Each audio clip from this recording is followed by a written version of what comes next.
Thomas Soto. Axel de Tarlet, il a zappé la douche pour se rendre directement au stand de McDo aujourd'hui. Oui. Bonjour Axel. Bonjour Thomas. On a une photo qu'on met sur les réseaux sociaux. On vous voit devant le stand McDo qui est à quelques mètres derrière nous, Juste ici sur derrière. l'agriculture. Mais que fait McDonald's au salon de l'agriculture? Avec McDo, on est quand même loin du bio, de l'agroécologie ou des circuits courts qu'on évoquait avec notre invité juste avant 8h. Voilà, alors McDo, il vous explique quand même qu'ils ont un petit jus de fruits bio. Mais vous savez, le bio, faut pas se leurrer, c'est à peine, vous savez combien ça représente de l'agriculture française? Moins de 6%, 5,6%. Le reste, c'est du conventionnel, donc à 94%. Et là, eh bien, McDo, c'est la réalité des chiffres, est un énorme acheteur. Et ils achètent McDo France à 70%.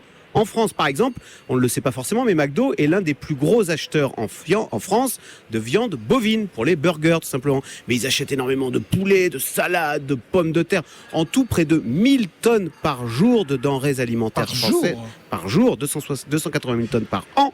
Et à un prix fixé à l'avance, parce que McDo a besoin d'être livré tous les jours, de façon régulière et avec une qualité standard. Donc vous voyez, c'est plutôt un bon client pour le monde agricole, d'où sa présence ici au Salon de l'Agriculture depuis plus de 15 ans. C'est un bon client, mais c'est quand même pas de la grande cuisine. C'est curieux de voir ce qui a été le symbole de la malbouffe à l'époque de José Bové, notamment en plein Salon de Il l'Agriculture. reste un peu, oui. Vous touchez là du doigt la principale faiblesse de McDonald's, qui pendant longtemps, au début, a surfé sur une image exotique. Vous savez, c'était le burger américain dans les années 80. Aujourd'hui, McDo, il faut quand même se rendre à l'évidence, c'est synonyme de malbouffe et d'obésité. Alors ils essayent d'améliorer leur image, de monter en gamme avec notamment je ne sais pas si vous avez goûté, le burger charolais avec de la viande charolaise. Il n'empêche, McDo a un énorme problème, c'est qu'aujourd'hui, si vous voulez vous offrir un bon burger, eh bien, vous n'allez plus chez McDo. Non, vous allez dans un restaurant gastronomique. Aujourd'hui, tous les restaurants gastronomiques proposent d'excellents burgers à la carte. Et pourquoi?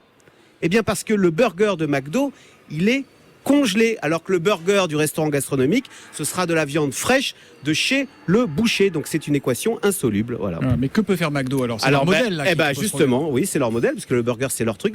Faire comme les autres, passer à la viande fraîche. Mais c'est très compliqué. Ça veut dire qu'il faudrait revoir la logistique de toutes les cuisines de tout McDo dans le monde. Il y a 34 000 restaurants dans le monde, McDonald's. Donc vous voyez, c'est là où on touche les limites de cet agro-business qui veut faire local, mais quand on est 34 000, c'est compliqué à bouger. On est libre d'aimer ou de pas aimer. En revanche, quand même, les 1000 tonnes de jours de denrées alimentaires françaises achetées aux agriculteurs, aux éleveurs français, ça c'est important. Exactement. J'y vais parce que je ne veux pas me faire casser la figure quand on va passer devant tout à l'heure. Merci beaucoup Axel de Tarlet.